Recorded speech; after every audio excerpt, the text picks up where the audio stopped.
செய்திகள் தொடர்கின்றன. ரயில்வே திணைக்கள உத்தியோகத்தர்களின் தொழிற்சங்க நடவடிக்கை காரணமாக பயணிகள் இன்று பெரும் சிரமங்களை எதிர்நோக்கினர்.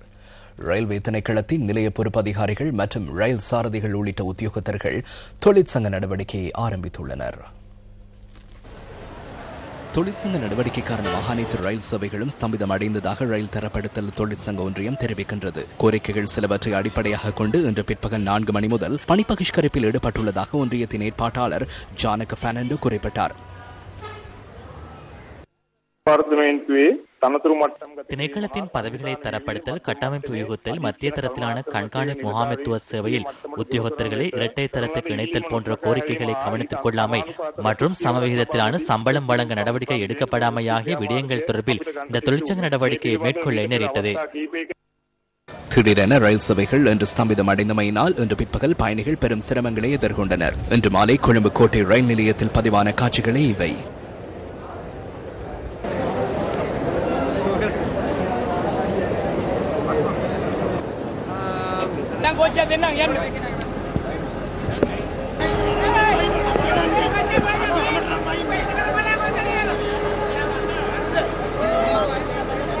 இறுதியில் போக்குவரத்து அமைச்சரின் வேண்டுகோளின்படி தொழிற்சங்க நடவடிக்கையில் ஈடுபடாத உத்தியோகத்தர்களை ஈடுபடுத்தி ரயில் சேவைகள் ஆரம்பிக்கப்பட்டன.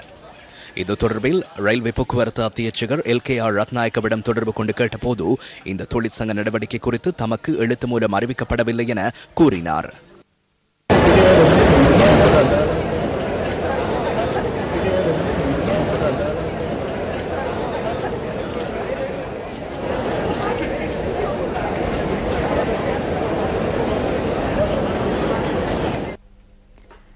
இலங்கை ஜனநாயக சோசலிச குடியரசின் 64வது வருட சுதந்திர தின கொண்டாட்டங்கள் இன்னும் சில நாட்களில் நடைபெறவுள்ளன.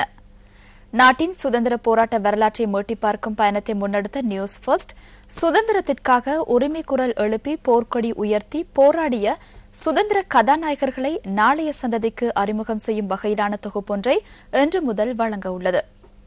சுதந்திரத்திற்காக தம் உயிரை ஆகுதியாக்கிய சுதந்திர போராட்ட வீரர்களின் அர்ப்பணிப்பு மகத்தானது. துப்பாக்கி சன்னங்களைக் கண்டு எவ்வளவும் அஞ்சாது நின்ற எம்மவர்களின் விடுதலை வேட்கை வியக்கத்தக்கது.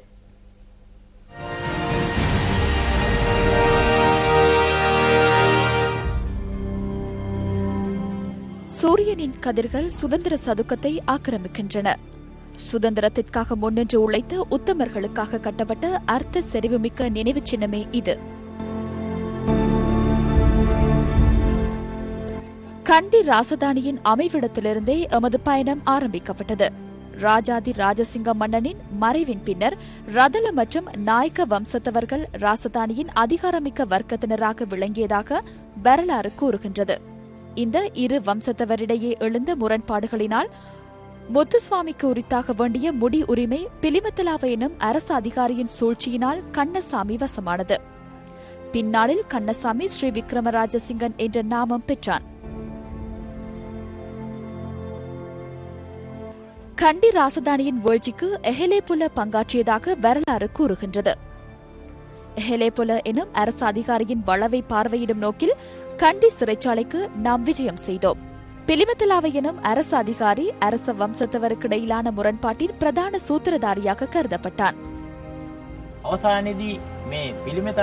பிலிமத்தலாவுவினால் அரியணையில் ஏற்றப்பட்ட ஸ்ரீ விக்ரமராஜசிங்க மன்னன் இறுதியில் பிலிமத்தலாவுக்கே மரண தண்டனை விதித்தார். இவ்வாறான பின்புலத்தில் கண்டி ராசதானியில் அதிகார போட்டி நிலவியது. எஹலேபுல மற்றும் முள்ளிக்கொட ஆகிய இரு சிரேஷ்ட அரசு அதிகாரிகளிடையே வேற்றுமையை தோற்றுவித்த அரசன் அதனூடாக பயன்பெற்று வந்தான். அத்துடன் முள்ளிக்கொடவுக்கு அதிகமான சலுகைகளை வழங்குவதற்கும் மன்னன் தவறவில்லை. இந்த முரண்பாட்டினால் ஏற்பட்ட குழப்ப சூழ்நிலையை தொடர்ந்து எஹலேபுல ஆங்கிலேய ஆட்சியாளர்களிடம் தஞ்சம் புகுந்தான். ஆளுநர் ராபர்ட் பிரவுன்ரிக்கை கல்கிசையில் அமைந்திருந்த ஆளுநர் இல்லத்தில் எஹலேபுல சந்தித்தான். இதனையடுத்து எஹலேபுலவின் மனைவி மற்றும் 3 பிள்ளைகள் மதுபோதையில் இருந்த வேளையில் அரசன் குரூரமாக கொலை செய்த இடத்தையும் நாம் பார்வையிட்டோம். போர்த்துகேயர் மற்றும் ஒல்லாந்தர்களினால் வெற்றி கொள்ள முடியாத அரணாக விளங்கிய மலேக ராஜ்யம் எஹலேபுலவின் பூரண ஒத்துழைப்பினால் ஆங்கிலேயர் வசமானது.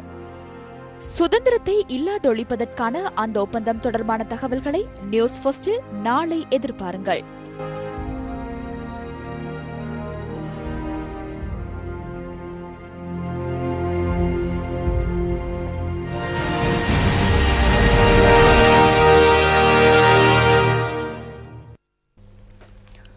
முதலீடுகளுக்கு இலங்கை சிறந்ததொரு மத்திய நிலையமாக மாறியுள்ளதாக சர்வதேச முதலீட்டு நிறுவனம் தெரிவிக்கின்றது. குறித்த நிறுவனம் இலங்கை அமெரிக்க வணிக சபையுடன் இன்று உடன்படிக்கை ஒன்றில் கைச்சாத்திட்டது.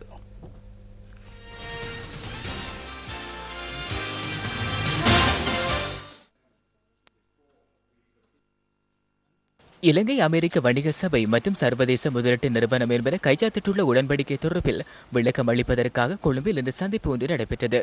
இந்த உடன்படிக்கையின் மூலம் இலங்கையின் முதலீட்டு திட்டங்கள் பலவற்றுக்கு சந்தர்ப்பம் கிடைக்கும் என்று இலங்கையில் உள்ள அமெரிக்காவின் வணிக சபையின் தலைவர் விஜய ரத்நாயக்க குறிப்பிட்டுள்ளார். முதலீட்டாளர்கள் ஏன் இலங்கையை தெரிவு செய்து கொள்ள வேண்டும் என்பது குறித்து இங்கு உபதலைவர் விளக்கம் அளித்தார்.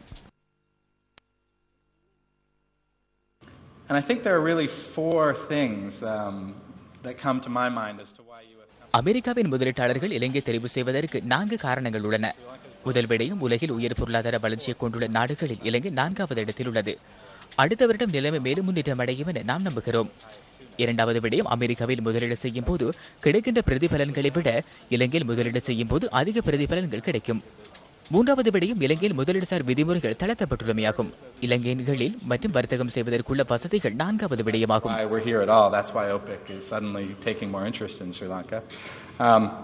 And the fourth, frankly, there are myriad other reasons, but these are the big 4 for me.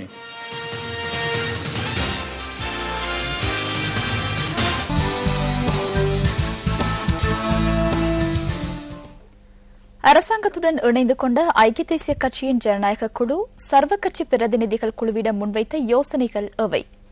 இதுகுறித்து இன்றைய 13+ விசேட தொகுப்பு ஆராய்கிறது. ஐக்கிய தேசிய கட்சியின் ஜனநாயக குழு சர்வ கட்சி பிரதிநிதிகள் குழுவில் முன்வைத்த யோசனைகளில் பல முக்கிய விடயங்கள் உள்ளடங்கியிருந்தன.